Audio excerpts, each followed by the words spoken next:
আমার রাষ্ট্র যেটা করার দরকার ছিল আসলে রাষ্ট্র করে নাই। আমি একদম পরিষ্কার ক্লিয়ারলি বলতেছি। আমি শুনলাম যারা মৃত তাদের অনুষ্ঠান করবে, স্মরণ সভা করবে, 5 কোটি টাকা খরচ করবে। এখন আমার প্রশ্ন, আপনারা কাউরে 1 টাকা দেন নাই, কিন্তু কাউকে 1 টাকা দেন নাই।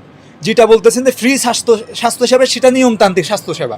আমি এনআইইউতে গেলে আমাকে এই ট্রিটমেন্ট এমনিই দিবে ওরা, ওখানে স্পেশাল কিছু, এখানে কেন এটা সরকারি হসপিটাল, হয়তো কিছু টাকা পয়সা যেগুলো সেগুলো মৌকুফ হয়ে গেছে গা, হ্যাঁ, কিন্তু এনআইইউতে ট্রিটমেন্টটা এমনিতেই দিবে। কোনো সরকারি হসপিটালে গেলে এমনিই দিবে, প্রাইভেটে গেলে তো এমনিতে দিচ্ছে না, টাকা নিচ্ছে না।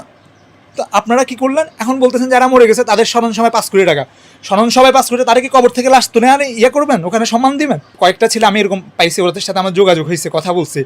ওরা গুলি খাওয়ার পরে কোনো ট্রিটমেন্ট ছাড়া, উইদাউট ট্রিটমেন্ট কিছু ছাড়া ওরা অ্যাম্বুলেন্সে করে ঢাকা আসতেছে, ঢাকা ওদেরকে অ্যাম্বুলেন্স থেকে নামায় পুলিশে পিটাইছে।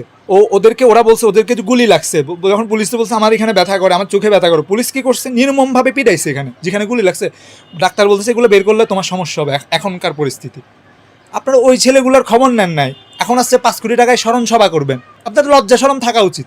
আপনারা অলরেডি কি শুরু করছেন রিজিভে, আমরা কি এই জন্য এই সংগ্রাম বা ইয়ে করছি?